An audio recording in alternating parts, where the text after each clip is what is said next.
So on the webinar today, it's all about reconnection, the unsurprising trend for reunion travel and events. For the last year, people have been so missing their friends and family, and those communal experiences that bring us together. And that reunion travel in particular does mean that we're going to have multi-generational groups, more of that than perhaps we had before. It's important to see what's actually happened over the last year. People have been away from their friends and their family, and they've appreciated much more the time that they can spend with their family in a way that they haven't been able to really necessarily appreciate that in the past.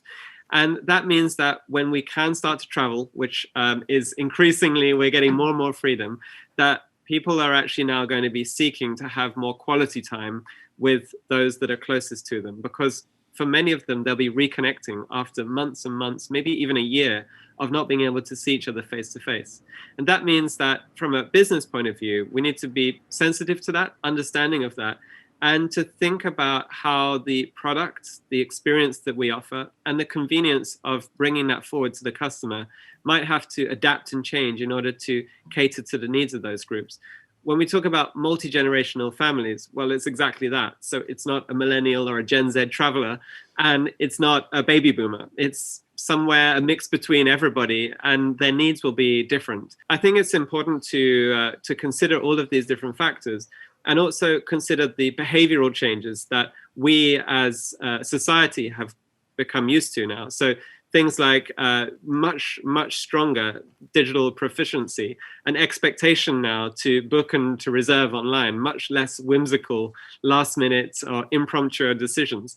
And this means that, as a business, we should hopefully be in a better position to provide this, but we may now need to also adapt how we bring things forward in these channels. People are looking to make memories again, to have those really special experiences, and this is an opportunity to rethink your offering and how you can do that. As you say, maybe it's quality over quantity, and changing the sort of your pricing structure as well. What's really important is to be able to deliver the service that people are looking for right now, which means perhaps a lot of personalization, a lot of customization to get that trip, that experience right for them. If you have a multi-generational family situation, they might have quite specific needs that you need to think about how to support them with. And it might be, sometimes something very simple as well, like preparing really interesting experiences that they can do as a family, and supporting that with picnics and things that you can create a kind of hamper or something like that. So it's really kind of seeing where the opportunity is and rethinking how you deliver the offer. And that might mean working in partnership with other businesses to create something which can really add value to that kind of family experience. Also, maybe thinking about the way in which you package everything as well. So focusing the messaging behind those products on how to reconnect, how to find time to spend time together with loved ones and to really appreciate that time together. Mm-hmm. So that's also something that's really, really key, is to help your customers see themselves in that picture, see themselves in that experience together with their loved ones, and to really appeal to those customers. But also keep in mind the differences in customers. You might have one group that's actually been impacted quite heavily, and another group that's actually benefited and managed to save money during this period. And so having that readiness to flex and alter the offer, on the one hand, doing something which perhaps adds a lot of value, creates something really special, really meaningful. Works with the nature to focus on the outdoors and focus on that coming together opportunity, and perhaps packaging that with something really special from another local business, so you can really bring that local aspect and connect people with both nature and local businesses. And on the other hand, think about those that are ready to pay a premium for something more exclusive or something more private, or a longer experience, which is really, really special. We have to think that this might be the only holiday that people have this year. Yeah. And that's a change from the past. And that means that trip needs to be really, really special. It needs to be really memorable and unforgettable. I think there is a huge amount of pent-up desire for people to start to run some in-person events. Having said that, would also say that there has been a real embracing of the virtual event side, and that's not going away. And I think it's really important that businesses don't kind of think that that was something that was just going to be used. It was a stopgap.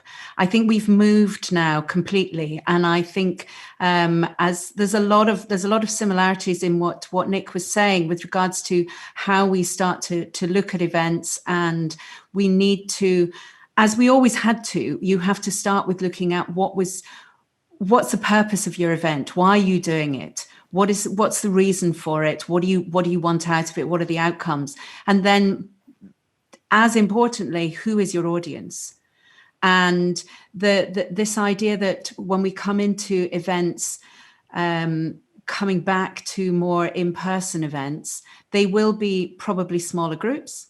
I think it's really, really positive, because it is that opportunity for you to expand your audience.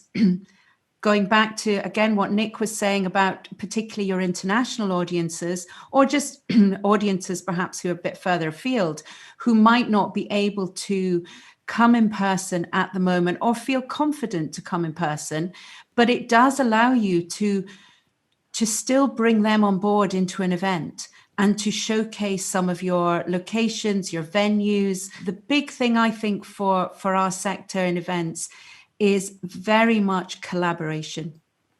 I think collaborating with all the various suppliers who can help you out. This is not a time at all for competition. I think everyone needs to be looking to collaborate. But I do also think it's a matter of collaborating with people who are close by and looking at starting something from scratch. You don't necessarily have to tie in with someone. This is a chance to kind of get together as a community and think, festivalization, a word that our industry seemed to have created long before COVID.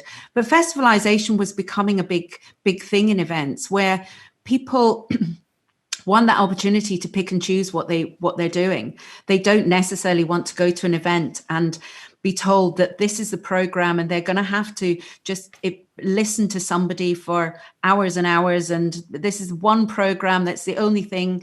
If they don't like it, well, they just go and sit and have a coffee for a while. They want to be able to pick and choose. They want to have a lot of things going on that day, so that they can have a taster session of this and that.